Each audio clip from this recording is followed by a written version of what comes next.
69th के बाद जो 70th एग्ज़ाम हुआ था, उसके बाद जो FAO का पेपर हुआ था, ठीक है, तो उसमें देखिए आपको क्या क्या क्वेश्चन है। तो आपको मैंने बता दिया कि 10 गुने 5 क्वेश्चन पूछा जाएगा 10 मार्क्स का, इसमें कोई ऑप्शन नहीं रहेगा।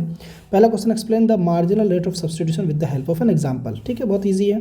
What happens to MRS when consumer moves downward along with indifference curve, तो आप बता सकते हैं easily. What do you understand by external economies and external diseconomies, discuss the factors which accounts for increasing returns to scale, तो ये भी micro में आप लोग पढ़ते हैं।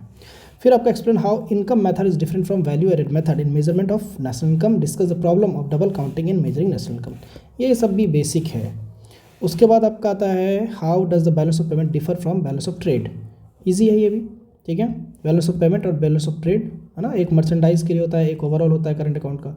फिर आपका आता है why must a country's balance of payment must always be balance, लेकिन वही बोला ना, ये पिछला भी AAO का जो मैं हम लोगों ने 69 का देखा था या AAO का, उसमें भी था ये क्वेश्चन, ठीक है। तो अकाउंटिंग सेंस में बैलेंस होता है, अदरवाइज बैलेंस नहीं होता है ना, तो वो आपको देखना है ना। चलिए, उसके बाद है how effectively are commercial bank of Bihar. देखिए, कमर्शियल बैंक ऑफ बिहार ना एक अपने आप में टॉपिक है इंपॉर्टेंट, इसको करना ही पड़ेगा आपको, ठीक है। सपोर्टिंग एंटरप्रेन्योरशिप, अभी एंटरप्रेन्योरशिप आ गया, and startups in the state. तो पहले हम लोगों ने देखा था financial inclusion and women empowerment, और अभी पूछा है कमर्शियल बैंक का रोल एंटरप्रेन्योरशिप एंड स्टार्टअप में, ठीक है, तो ध्यान दीजिए। चलिए, उसके बाद अब आप आइए दूसरा क्वेश्चन। तो यहाँ पे आपका अच्छा दूसरा क्वेश्चन में आइए, 2 क्वेश्चन पूछा जाएगा। तो देखिए, मैक्रो का क्वेश्चन क्या है, from the point of view of economic policy decision the phenomena of liquidity trap. तो कोर क्वेश्चन आपका लिक्विडिटी ट्रैप से है, जो कि पता ही होगा, ठीक है।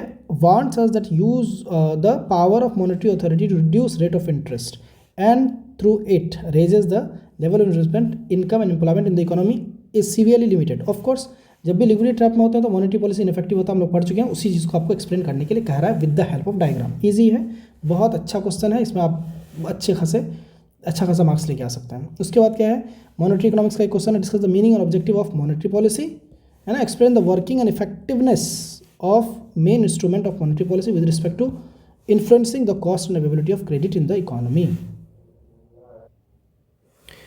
इसका नेक्स्ट क्वेश्चन देखिए, जो कि पब्लिक फाइनेंस से है, वो है distinguish between principle of equi absolute sacrifice, equi proportional sacrifice, equi marginal sacrifice in taxation. बहुत इंपॉर्टेंट क्वेश्चन है। Which principle would cause least aggregate sacrifice in taxation, use diagram and equations in order to explain your answer. बहुत अच्छा question है और आपको इसको करके रखना है।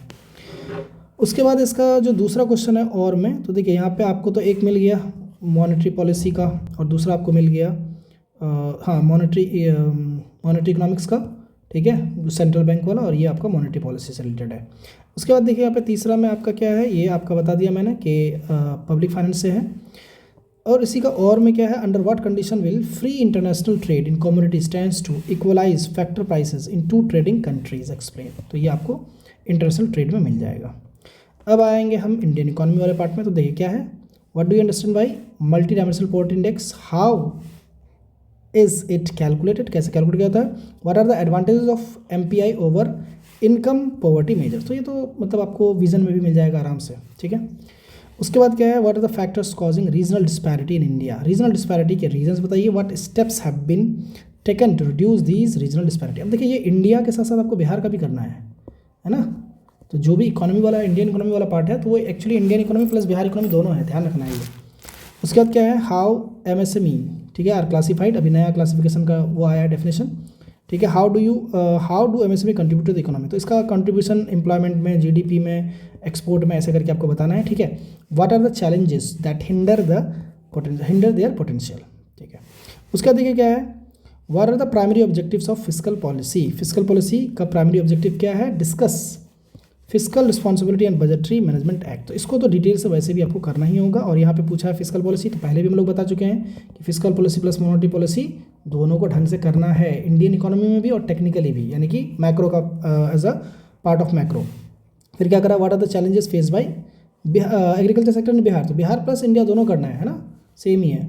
What has been impact of policies on productivity and farmers income in Bihar. एक चीज़ ध्यान दीजिए, प्रोडक्शन से ज़्यादा अब क्वेश्चन प्रोडक्टिविटी में रहता है, तो ध्यान रखिएगा।